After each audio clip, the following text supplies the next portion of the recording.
Bueno, pues previsto está y lo vamos a poner ya en marcha, pues no se le espera más a don Daniel Goyal, que primer ponente. Él se encuentra ahora mismo en Londres, si no me equivoco. Ha sido imposible que se haya trasladado aquí, a esta tierra milenaria como es nuestra Córdoba bendita. Y bueno, pues va a ser la ponencia, va a ser el trabajo que va a desarrollar desde el despacho, le estamos viendo ahí. Don Daniel Goyal es especialista en medicina ambiental y ocupacional, médico consultor a nivel internacional en varias clínicas especializadas en medicina ambiental y en autismo. El título de la conferencia del doctor Goyal será Autismo. ¿Son nuestros hijos los primeros en sufrir las negligencias ambientales? Deciros que también que el doctor Goyal puntualmente es un magnífico colaborador de la Fundación Alborada. Por lo tanto, doctor Goyal, está usted en el uso de la palabra y bienvenido a esta jornada, a este rectorado de esta ciudad de Córdoba. Muchísimas gracias, doctor Goyal. Okay, you can start speaking whenever you want. I just wanted to tell you that the audience is mainly made up of non-specialists, just so that you take it into account. Non-specialists, so mainly patients, so that you can adapt the terminology.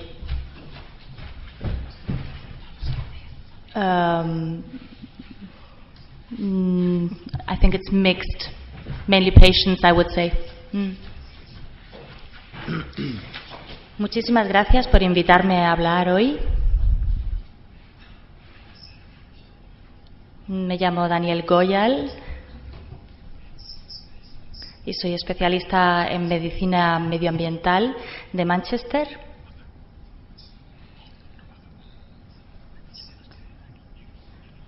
También soy investigador clínico en neuroinmunología en la Universidad de Manchester.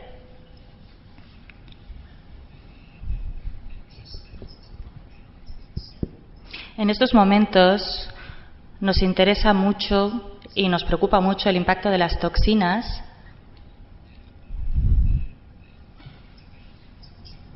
en el desarrollo de los niños y también su asociación con otros problemas inmunológicos.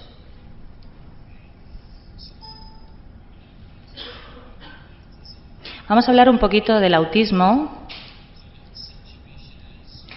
¿Cuál es la situación actual? ¿Cuál es la reflexión actual?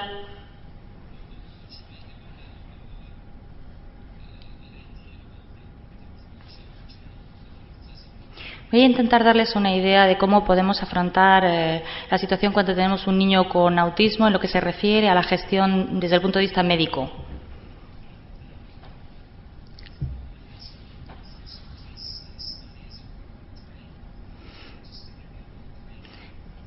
Y a continuación hablaré de un par de casos, si tenemos tiempo, para darles una idea de lo que hacemos en nuestro centro.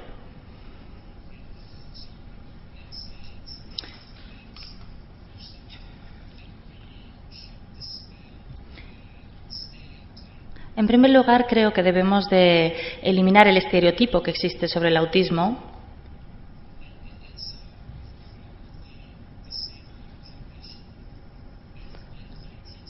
Es una enfermedad que provoca una gran disfunción si no se trata.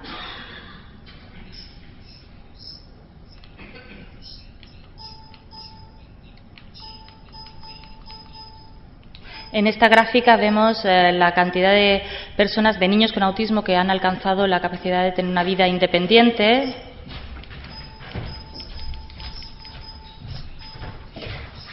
Menos de un 4% podrán alcanzar la posibilidad de vivir de forma independiente.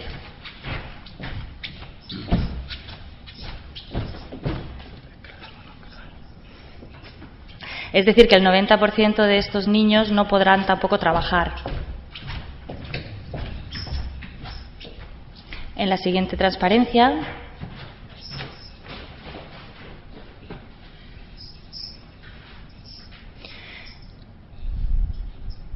vemos un estudio en el cual se ha demostrado que el 20% de los casos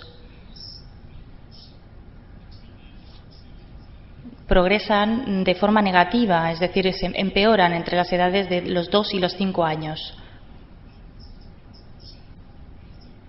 Y que el 20% ha mejorado.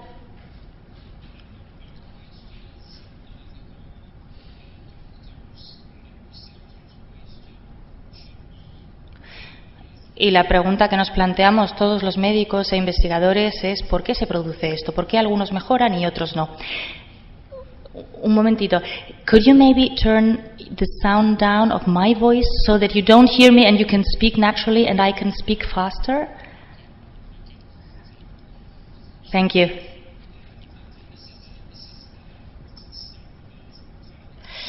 Esta es la ratio de mortalidad estándar en casos de autismo frente a los controles, y vemos que entre las edades de entre los 5 y los 10 años vemos que hay un aumento de la posibilidad de morir por ahogamiento.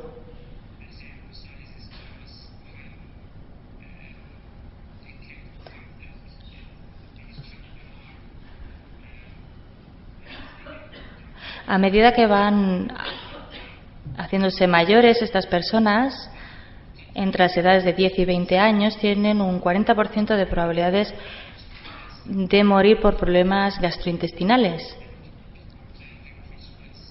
Es decir, que vemos una multiplicación también de la cantidad de casos de cáncer y también un aumento del riesgo de tener problemas neurológicos.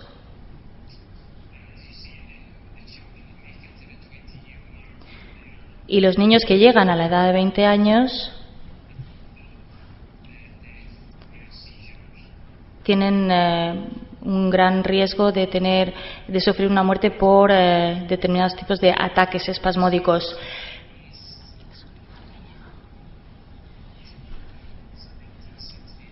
Estas cifras se basan en diagnóstico de niños en los años 60 y 70.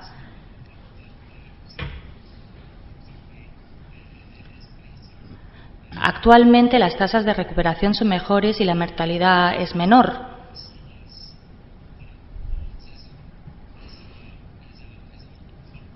Pero aún así lo que vemos es que el autismo es una enfermedad que afecta a todo el sistema corporal. El sonido es muy malo. Se me entrecorta el sonido, lo siento.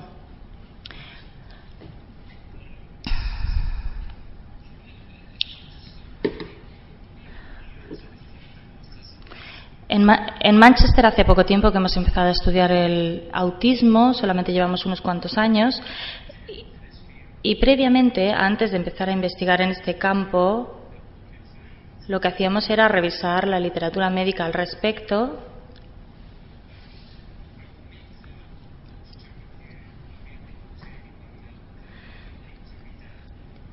Y el resultado es una revisión de la literatura que puedo poner a disposición de cualquiera al que le interese. Lo que hemos averiguado es que hay unos resultados muy consistentes en lo que se refiere a la respuesta inflamatoria. Independientemente de la edad,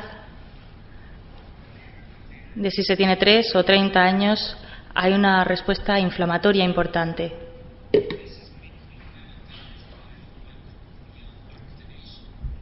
Esto se debe principalmente a una actividad microglial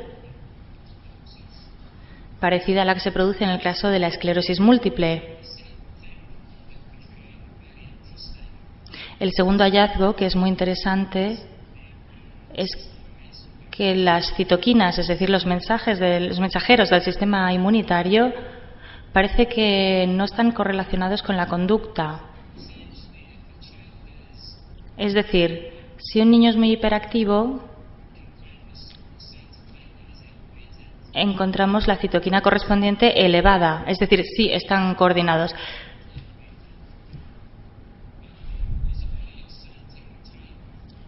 Estamos en una época muy interesante para la inmunología y la neurociencia, y otro de los hallazgos que hemos visto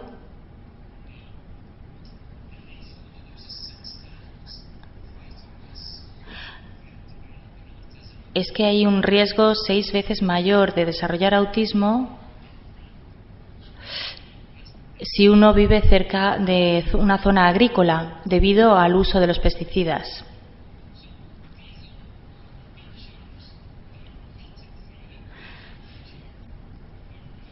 Y estos son rasgos que se repiten una y otra vez y que son datos ya sólidos y que coinciden con los que estamos viendo actualmente nosotros mismos. Lo que sabíamos, por lo tanto, era que había una reacción neuroinflamatoria, que el sistema inmunitario está afectado en un niño autista,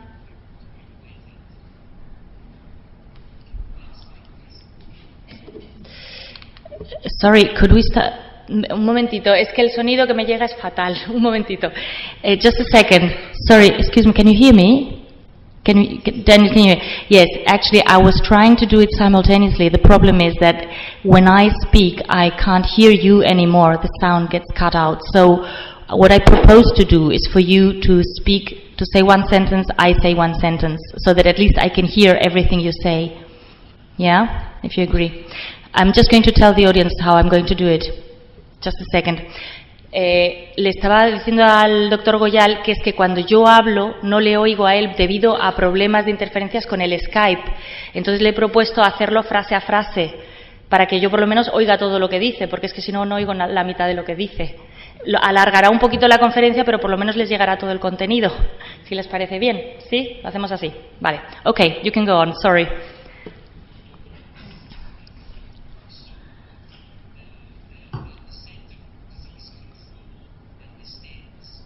El Centro para el Control de Enfermedades de los Estados Unidos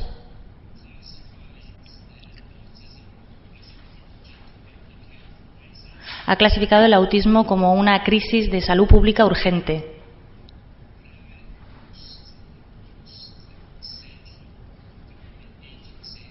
La mayoría de las agencias de los gobiernos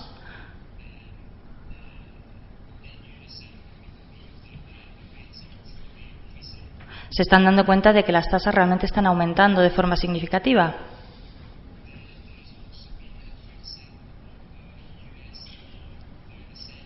En Estados Unidos el Senado ha aprobado una ley, la Ley de Lucha contra el Autismo del 2006,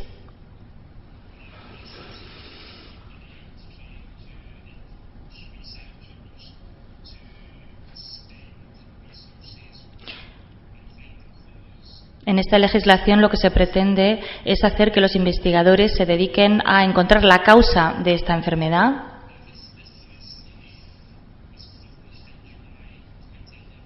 y ahora les voy a presentar un estudio publicado en julio del 2011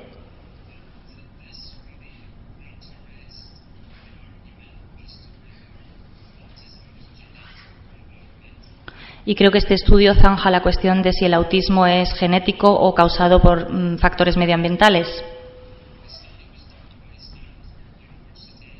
Se realizó en la Universidad de Stanford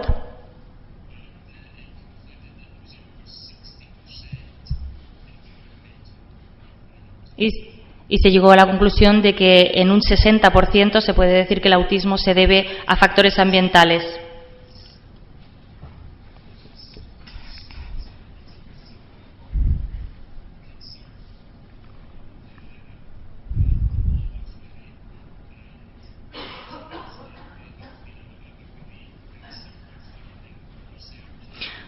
Esto es algo que, por supuesto, ha causado mucha preocupación y, en consecuencia, ha habido una gran cantidad de financiación puesta a disposición de la investigación en autismo.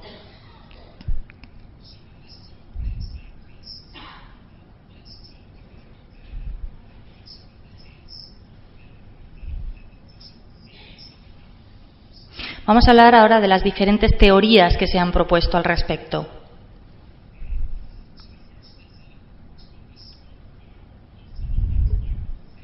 La primera sería una neuropatía de las fibras pequeñas del sistema autonómico.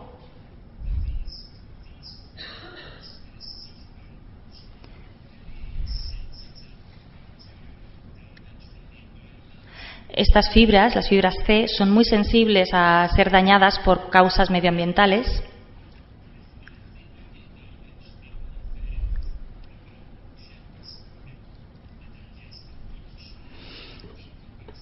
Y si son dañadas, se verá afectado todo el funcionamiento del sistema del intestino, el movimiento, la absorción y la inmunidad del sistema digestivo.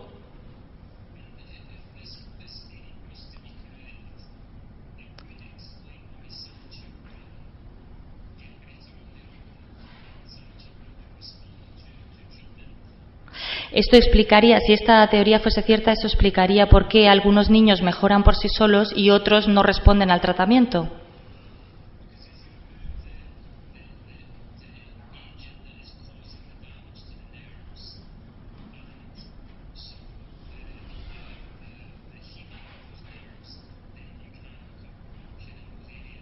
Porque si uno suprime la gente que está dañando esos nervios y apoya la curación de esos nervios, entonces se puede llegar a mejorar esa enfermedad.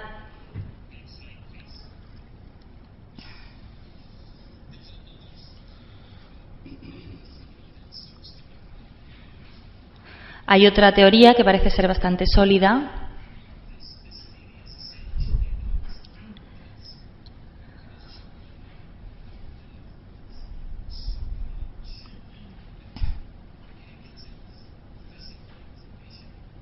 Esta teoría dice que como los niños están bombardeados por tanta información física negativa,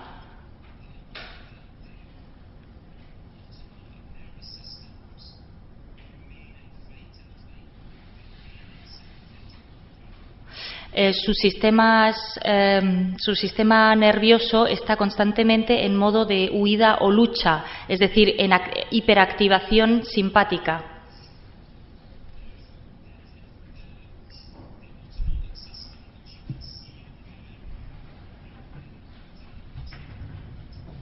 El sistema autonómico que ven en la parte de abajo de la imagen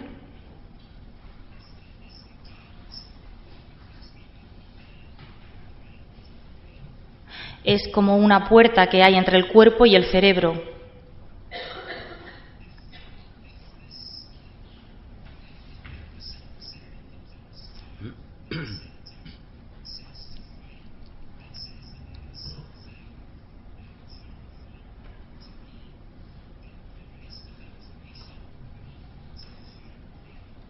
Si cada señal que llega a esa puerta lo que indica es que hay un riesgo y que hay que luchar o huir, entonces el resto de la información que llega no llegará a las partes más altas del cerebro.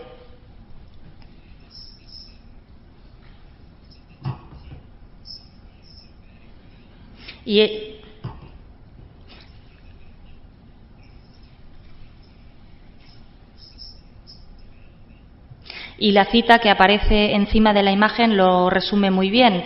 Dice que las funciones más altas del cerebro no se desarrollarán si no se ha desarrollado previamente las funciones más básicas o las cortezas más básicas.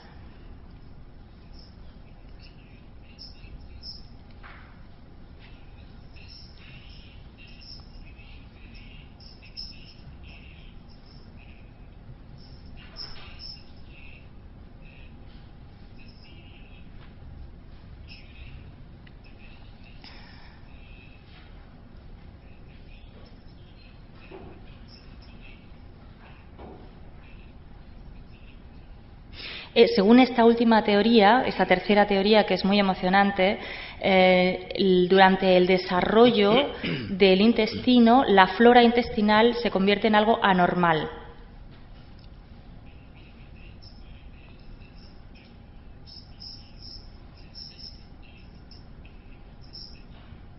Hemos identificado de forma consistente especies anormales en la flora intestinal de las personas autistas.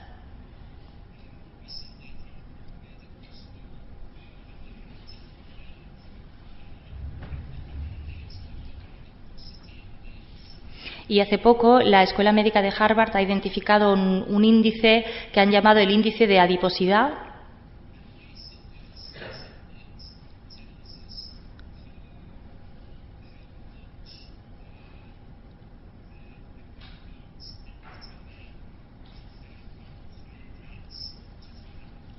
Este índice nos indica en qué medida las especies presentes en el intestino son más afines a los carbohidratos que a la fibra.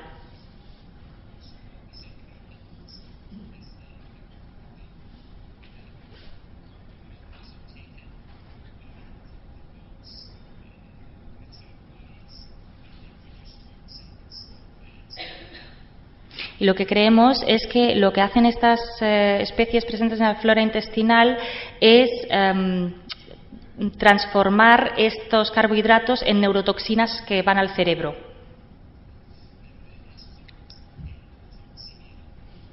Esto se llama endotoxemia.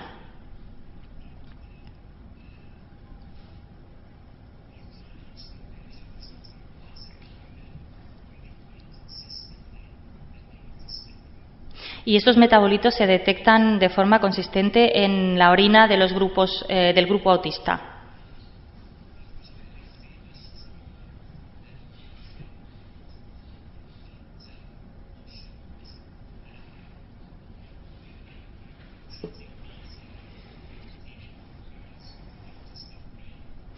En un estudio de Feingold que ha tenido mucha repercusión, se ha demostrado el impacto que puede tener el tratamiento de estas bacterias de la flora intestinal en el funcionamiento del cerebro de las personas autistas.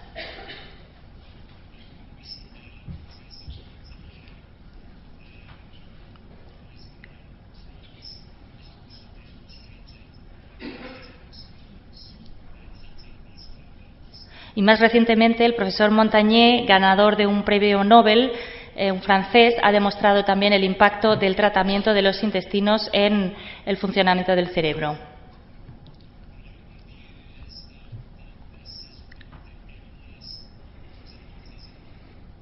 En mi propia opinión, esto es uno de los problemas más tempranos que se producen en el autismo.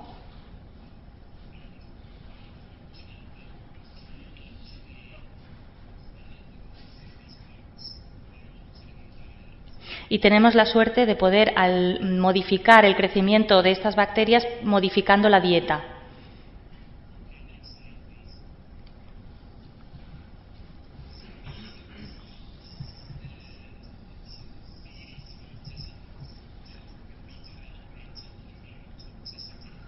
En mi opinión, la teoría general que abarcaría estas diferentes teorías sería la de la inmunotoxicidad del desarrollo.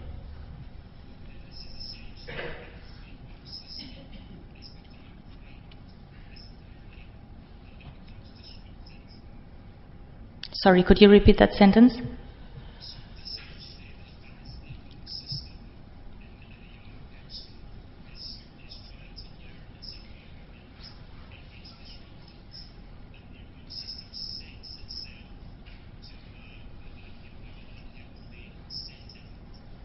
Lo que pasa básicamente en este mecanismo es que durante el periodo de aprendizaje del sistema inmunitario sufre algún tipo de disrupción y entonces se pone en un modo equivocado.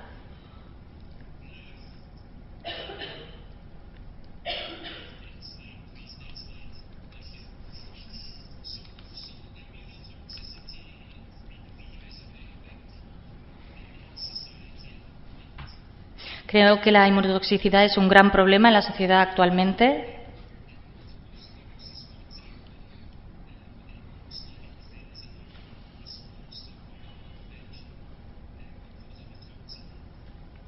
En el caso de la esclerosis múltiple, por ejemplo, parece como si hubiera una respuesta anormal a un virus debido a una toxina.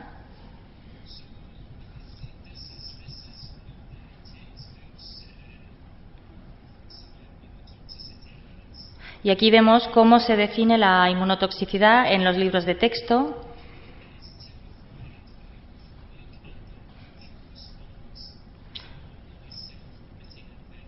Se caracteriza por una respuesta crónica e inusual a infecciones que normalmente son autolimitantes.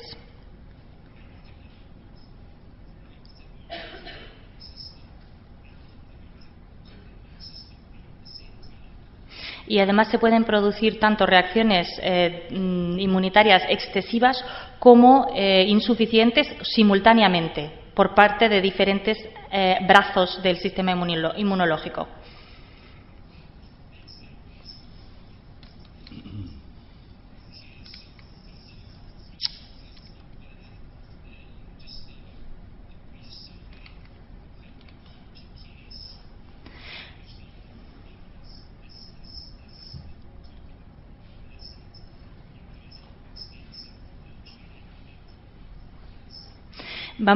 Lo que voy a hacer ahora es presentarles brevemente cómo trataríamos un caso clínico, aunque tengo entendido que Pilar va a hablar de ello en más detalle más adelante.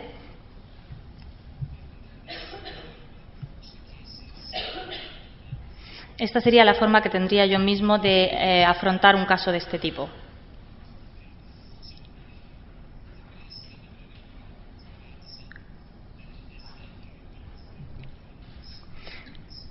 Lo positivo de la medicina ambiental es que uno siempre se dedica a buscar la causa.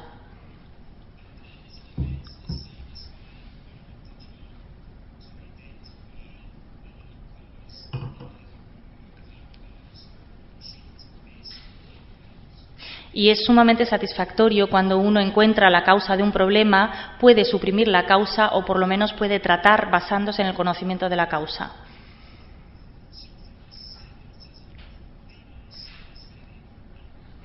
Por lo tanto, en el caso del autismo, el momento del inicio es sumamente importante.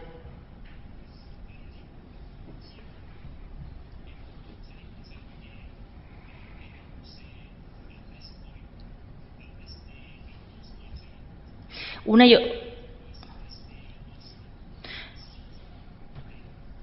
y otra vez oímos a padres de niños autistas decir en tal día, en tal ocasión, se produjo el momento en el que perdí contacto con mi hijo.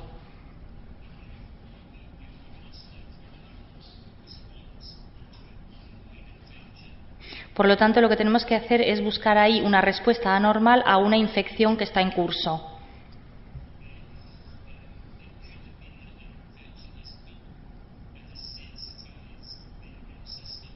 Puede haberse dado el caso de que se haya producido una infección que haya sensibilizado el sistema inmunitario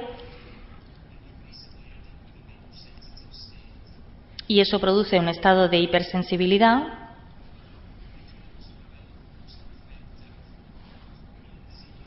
También se puede desarrollar una enfermedad autoinmune postinfecciosa.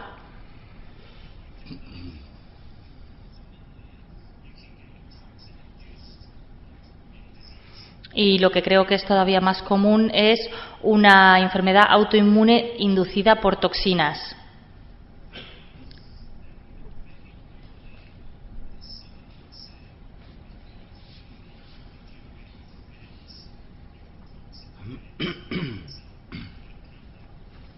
Y casos más raros son aquellos en los que se produce un inicio repentino debido a una exposición aguda a una alta toxicidad, pero son menos frecuentes.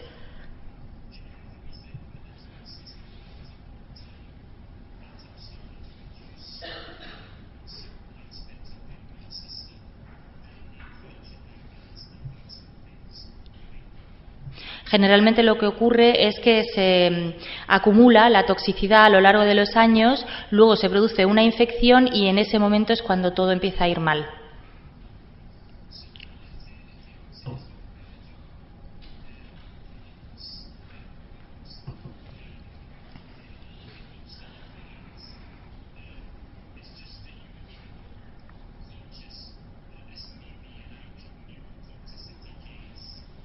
En los casos en los que el inicio es más gradual, siguen aplicándose todos los casos que hemos mencionado anteriormente, todas las causas, y simplemente uno es todavía más consciente de que se trata de un caso de inmunotoxicidad.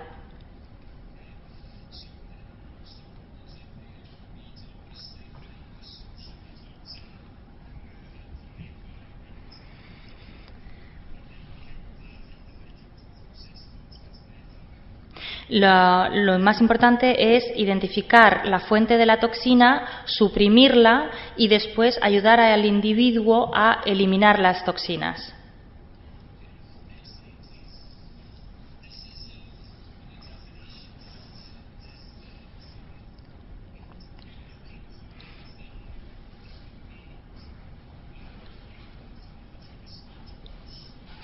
Cuando hacemos el examen del paciente, lo que hacemos es intentar detectar cualquier cosa que pueda agravar la reacción neuroinflamatoria. Y también buscamos cualquier fuente potencial de infección.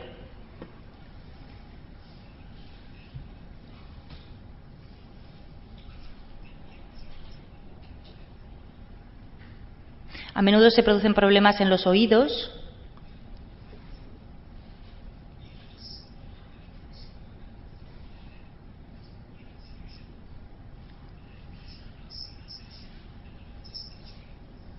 Sorry, can you repeat that? I didn't hear you properly.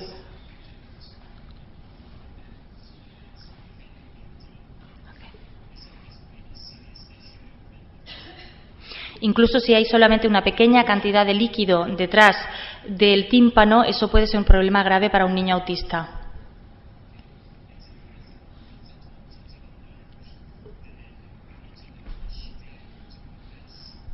Si vemos que las amígdalas están inflamadas, también tenemos que hacer análisis para ver si hay estreptococos.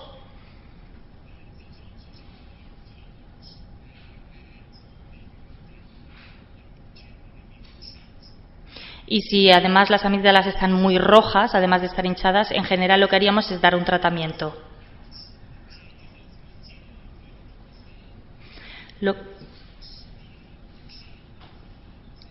Lo que hay que intentar es ver si se produce una linfadenopatía anterior o también una adenopatía de la cadena posterior.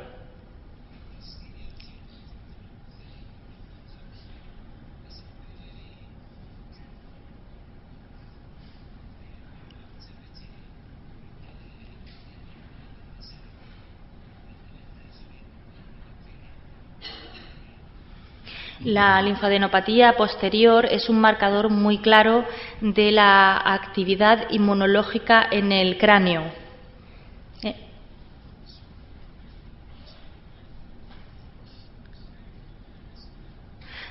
También se controla a ver si en la boca hay algún tipo de infección fúngica.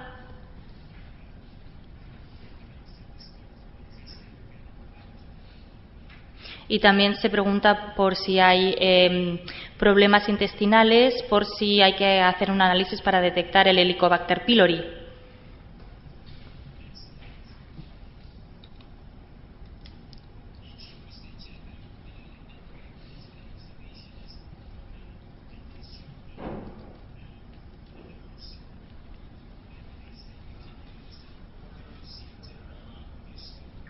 También se tiene que palpar el abdomen, ya que en estos niños los problemas intestinales son más comunes que en otros. Hay bastantes remedios de tipo local que son eficaces.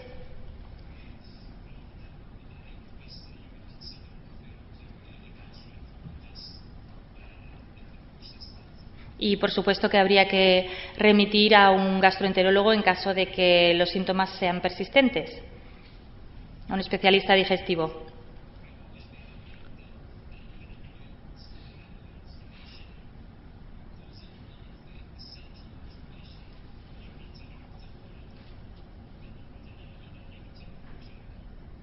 Hay que tener en cuenta que incluso cuando la inflamación sea leve hay que actuar de forma más contundente que en el caso de un niño normal, porque esa inflamación estará teniendo una influencia en la inflamación central.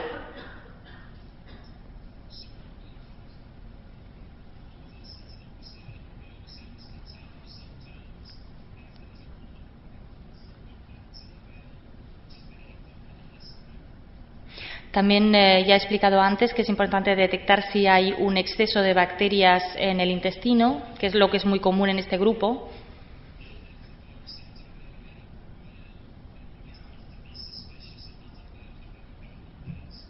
Y si en cambio el movimiento peristáltico es muy bajo, entonces habría que intentar detectar alergias.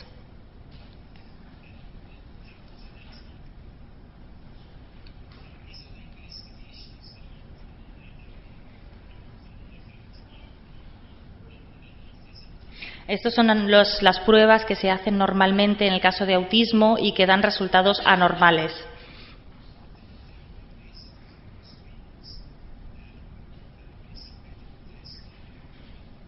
Los análisis médicos básicos son los que se hacen habitualmente.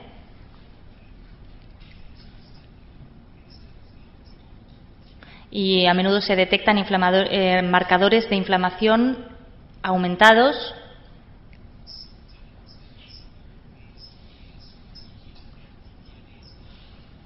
A veces hay un incremento del ASOT y de la antideneasa.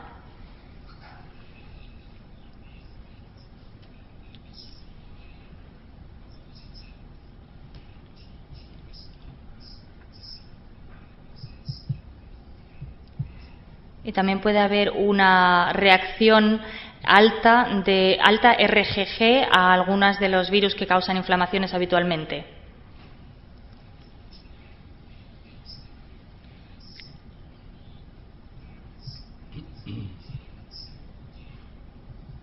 Desgraciadamente, solamente el virus de Epstein-Barr tiene una serología diferenciada.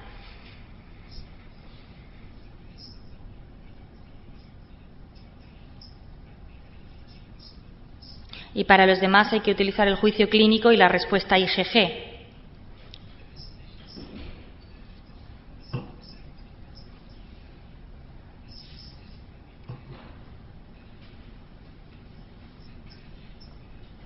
La última línea, en la que habla del magnesio, zinc y niveles de vitamina D, es muy importante.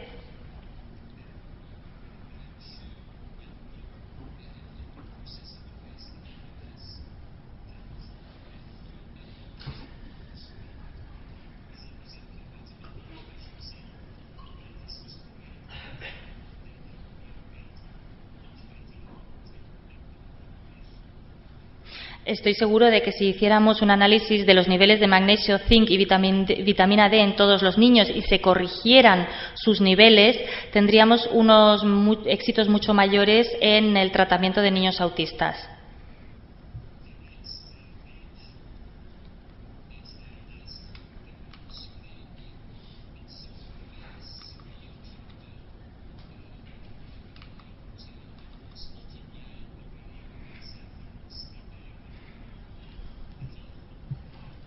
En el caso de niños con autismo muy grave, es decir, que a los 9 o 10 años todavía no hablan, que son muy agresivos, que no siguen las indicaciones que se les dan,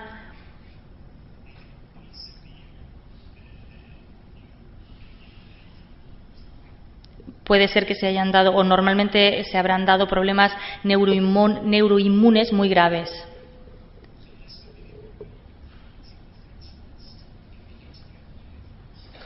En este orden haríamos los tratamientos. En primer lugar se tratarían los hongos de la boca, después el Helicobacter pylori,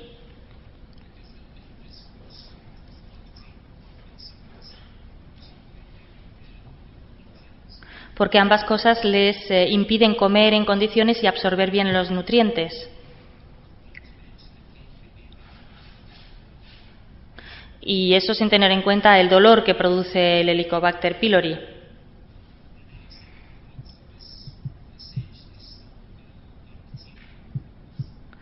En segundo lugar, lo que haríamos sería buscar en el intestino delgado un exceso de bacterias y tratarlo.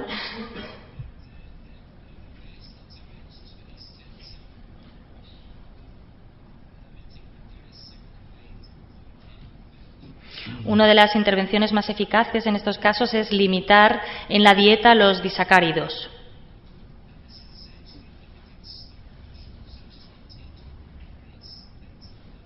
Es decir, limitando esencialmente la ingesta de almidones como patatas, arroz, etc.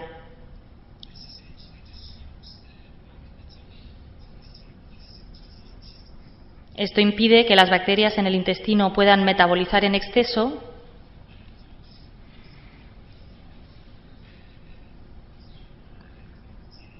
y también estimula el crecimiento de las bacterias más afines a la fibra.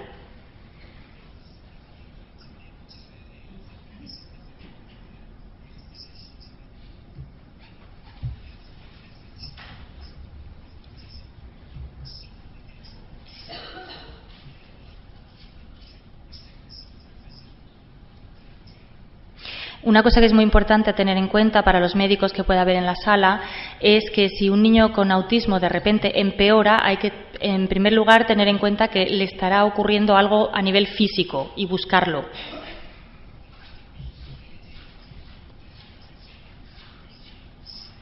Puede ser dolor de cabeza, dolor de muelas, reflujo.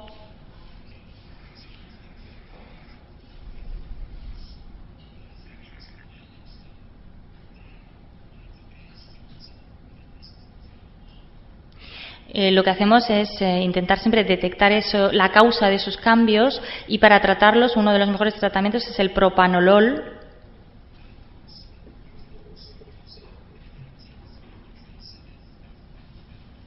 Y también se pueden utilizar antiinflamatorios si fuera necesario.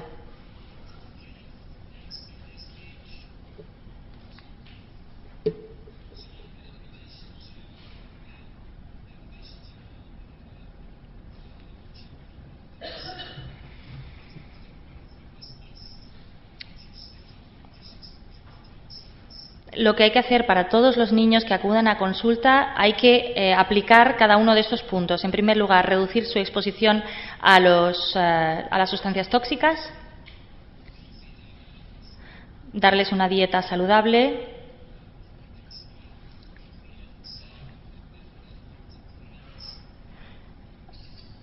también mejorar el funcionamiento del hígado.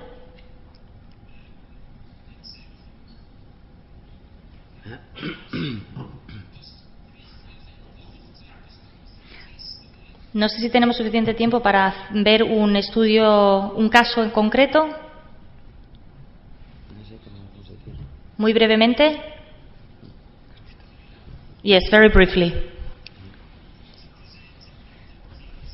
Voy a presentar el caso de un adulto.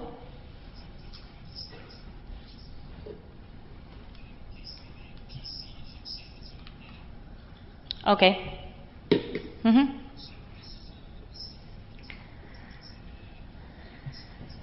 Se trata de una maestra de primaria que tiene 40 años, que se ha presentado con una historia de 2 años de sarcoidosis. Tuvo una operación de la nariz.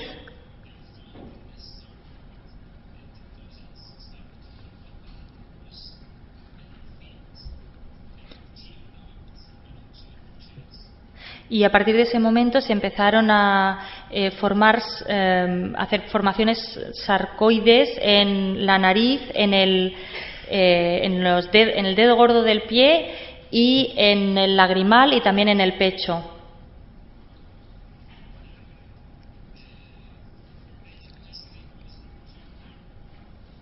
Su historial médico no tenía nada especial.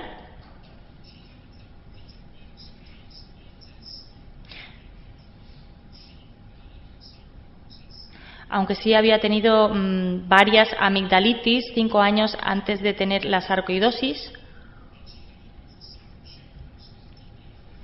y había sufrido de herpes zóster 15 años antes.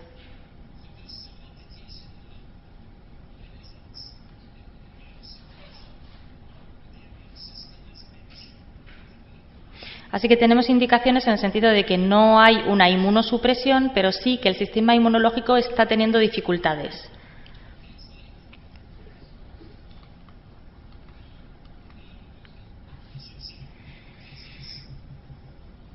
Sorry?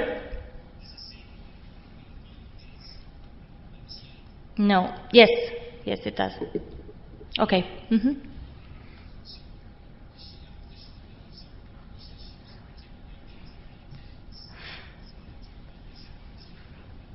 Después de haber desarrollado la sarcoidosis, desarrolló también una alergia al látex, a los productos de limpieza para los muebles y al líquido lavavajillas.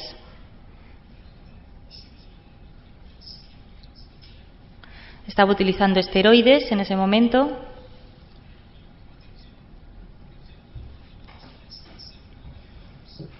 Y no se pudo rebajar la dosis a menos de 7 miligramos, porque si no empeoraba.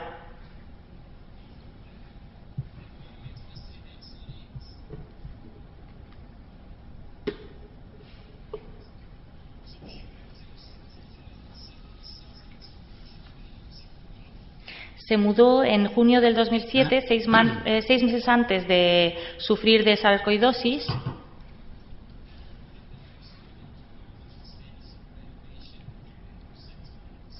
Durante esos 6 meses la casa fue sometida a una renovación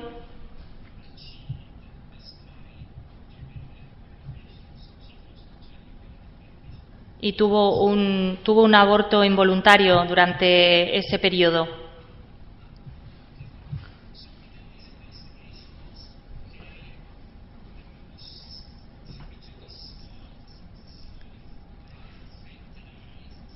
Lo que hicimos fue tomar una muestra del ojo afectado y cultivamos Streptococcus pneumoniae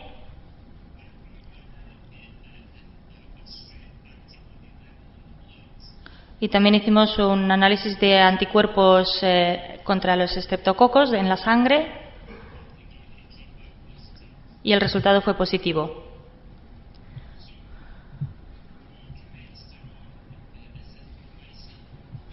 Empezamos a darle eritromicina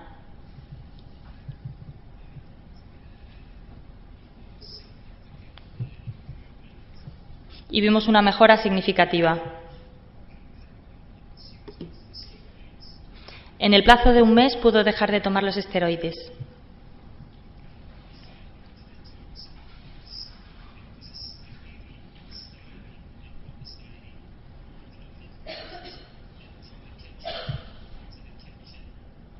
Detectamos la causa de la contaminación toxicológica y era un estireno, como el poliestireno, que se había utilizado en la pared de su cocina.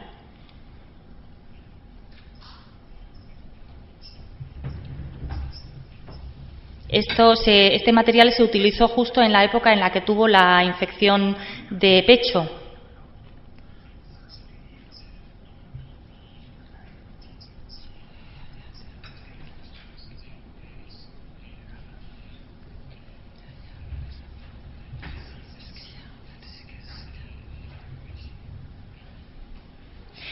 Lo que estamos intentando hacer es eliminar todos los elementos tóxicos de su casa poco a poco y ahora mismo podemos decir que la enfermedad está en clara remisión.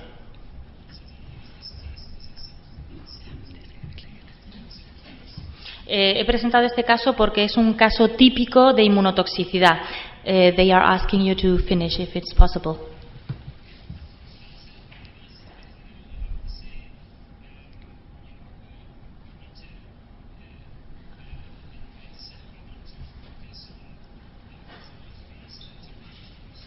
Esto es todo lo que quería decir realmente, es decir, que en la medicina tenemos que centrarnos en las intervenciones basadas o centradas en la causa.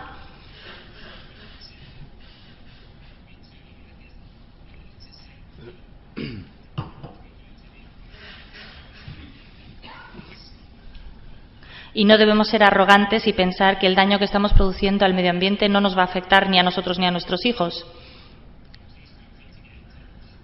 Y por favor, si necesitan ponerse en contacto conmigo, no duden. Muchas gracias.